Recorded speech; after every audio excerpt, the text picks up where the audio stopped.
Eso es correcto, Rocío. Buenas noches a Rocío y a toda nuestra audiencia. Hoy día miércoles, Gustavo Berganza y Juan Luis Fonte estamos ya dispuestos y listos para arrancar con la conversación de esta noche, que tiene por invitados al ministro de Finanzas Públicas, Julio Héctor Estrada, y al doctor en Derecho Tributario, Juan Carlos Casellas. A ambos les damos la bienvenida. Gracias por acompañarnos. Por supuesto, queremos conversar sobre esa jornada legislativa que permitió la aprobación parcial en tercera lectura de la ley de las reformas a la ley de la Superintendencia de Administración Tributaria. Generó también discusión y polémica. De nuevo, el tratamiento del secreto bancario, la apertura del secreto bancario, pero hay muchos más detalles que discutir al respecto. Arrancamos entonces con la conversación, don Gustavo. La discusión de las reformas se paró precisamente en el momentito en el cual se discutía el secreto bancario. Es decir, se está hablando de que el secreto bancario pueda investigarse hacia un periodo para atrás. Pero digamos, ¿es esto constitucional, abogado? Muchas gracias por la invitación y por la pregunta. En realidad es un tema que eventualmente, si llega a aprobarse de esa manera, será un tema discutible. Pero lo que subyace en la discusión es la cuestión de la retroactividad. Y en ese sentido, al menos a mí me parece que lo que manda la Constitución es que no prohíbe la retroactividad, sino lo que prohíbe es el efecto retroactivo. Es decir, ¿pero cuál es la diferencia?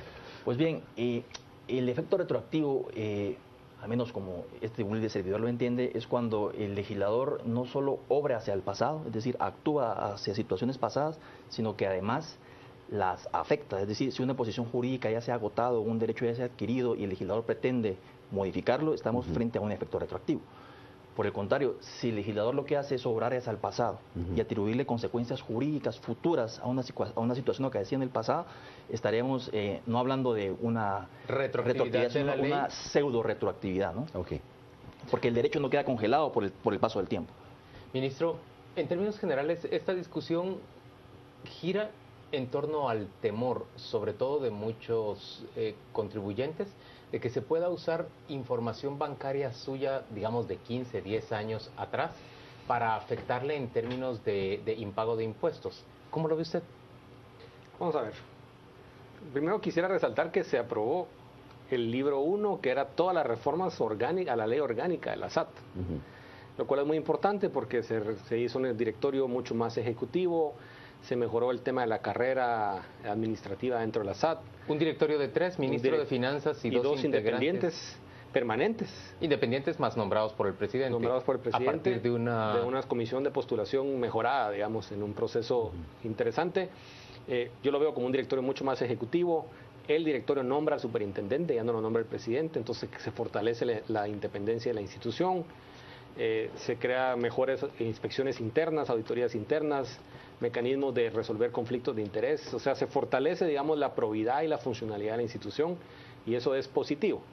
En el libro 2 venían reformas a la ley de bancos, y 3 y 4 el código tributario, porque había que hacer esas reformas, sí, para poder regular el mecanismo mediante el cual la SAT puede tener acceso a la información de movimientos bancarios de contribuyentes con propósitos tributarios. Entonces, lo que se regula en ese artículo es, uno, permitir que las entidades bancarias revelen información, que hoy en día ya lo hacen para temas del IBE, para temas del Ministerio Público. O sea, no existe realmente un secreto bancario, lo que estaba limitado a ciertas instituciones se agrega a la SAT. Y se le define un procedimiento mediante el cual la SAT tiene que primero pedir a un juez, justificar y explicar por qué está haciendo la investigación del contribuyente. Se crea un protocolo mediante el cual se da la información, se recibe la información, se resguarda, pero es una investigación previa.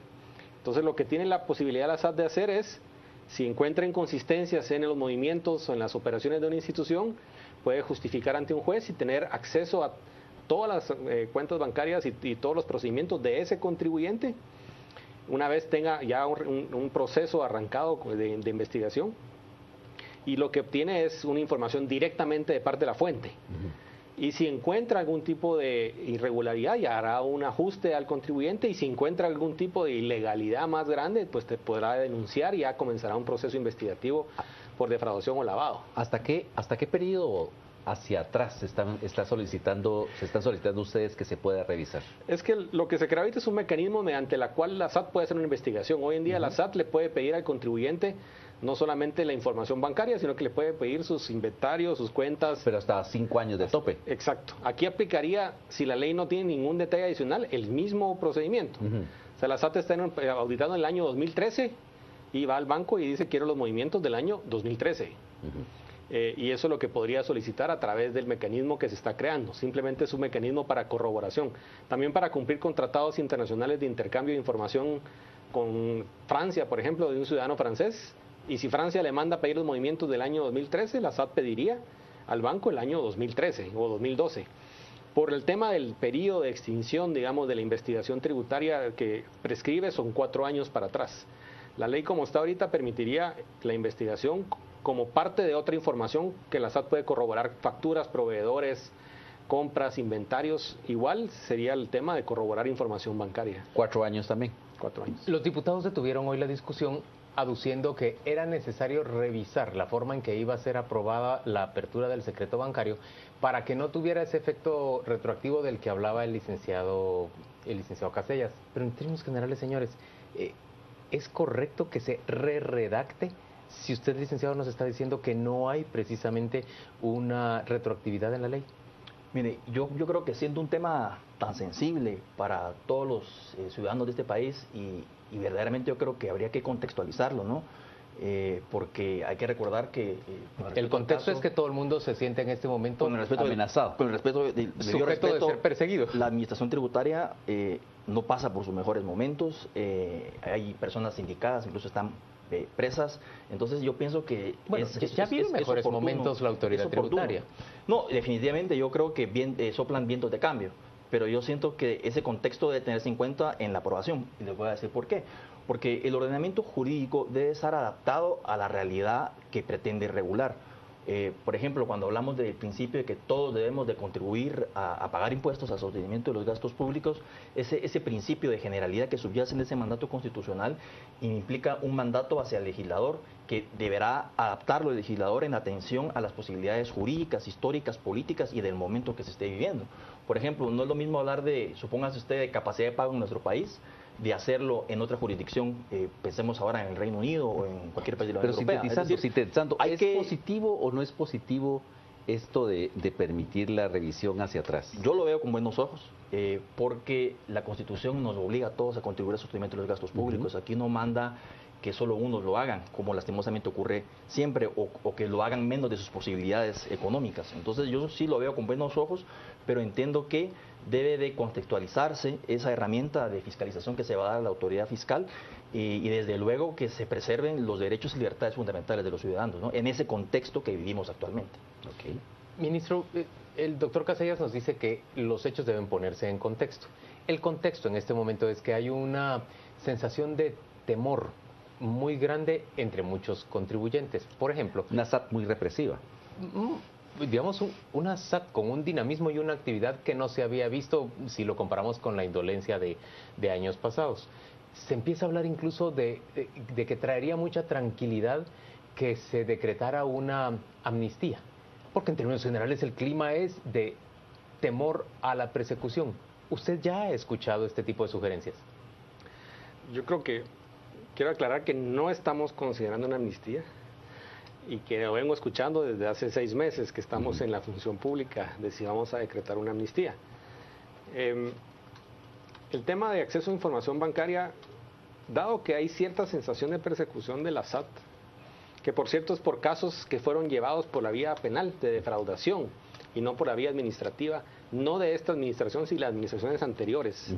Tal vez en algunos casos, yo diría en la línea de si fue un uso excesivo de irse por el lado penal versus el lado civil. Y lo único que ha hecho esta administración es gestionar más, digamos, y ponerse y empezar a sacar los expedientes que en administraciones anteriores lo que hacían era detenerlos, digamos, con intereses que no tenemos claros cuáles eran, o tal vez sí los tenemos claros. El tema pero también la autoridad se veía obligada a usar la vía penal porque topaba en la investigación y necesitaba ver los movimientos bancarios del contribuyente. Y la única manera de tener acceso era irse por la vía penal, porque a través del Ministerio Público, el Ministerio Público sí obtenía un levantamiento de secreto bancario. Entonces, lo que hemos nosotros tratado de aclarar con muchos contribuyentes es que el regular correctamente el acceso y las herramientas de investigación de la SAT va a hacer que los que están pagando puedan estar más tranquilos porque no tienen el tema de si por alguna cosa van a ir por la persecución y la SAT va a usar menos o va a verse obligada menos a tener que usar herramientas de persecución o denuncia penal porque va a tener herramientas mucho más inmediatas y claras. Yo creo que el tema de amnistía es un tema mucho más complejo a considerar y no serviría ahorita para quitar los casos penales que ya están penales, porque la amnistía no aplicaría para los casos que ya fueron llevados por la vía penal, de los casos de defraudación. Entonces, sería únicamente para los que están pendientes de pago. Yo creo que sería interesante si se manda un mensaje a una SAT fortalecida. Y en el segundo semestre vamos a ver una SAT que ya está haciendo cruces de información como no hacía antes, ya está haciendo un plan de auditoría como no hacía antes. Nuestro crecimiento interanual mes contra mes, de que estábamos al 1-2% los primeros 3 meses del año, ya creció a 4% en mayo sin tomar en cuenta el caso paradigmático de Aceros de Guatemala y a 7,5% a junio. O sea, venimos levantando ese crecimiento de la recaudación. Segundo semestre se va a ver más. Si vemos una SAT que genera ya, que la gente percibe que está con presencia, con cruces, con información, pues tal vez no es mala idea permitir que todo el mundo de alguna manera rápida se ponga al día porque percibe el riesgo y arranquemos con alguna fuerza. Pero en este momento lo más dice que quizás no sea mala idea entonces facilitar una especie de acuerdo en la que se pague parcialmente, ¿o? No, simple y sencillamente darle oportunidad a los contribuyentes de rectificar sus declaraciones, ponerse al día. No amnistía. No amnistía. Okay. Vamos a ir a la pausa comercial y volvemos dentro de muy poco. Estamos conversando en torno a la aprobación en el Congreso de la República de reformas a la ley de la Superintendencia de Administración Tributaria. Ya venimos.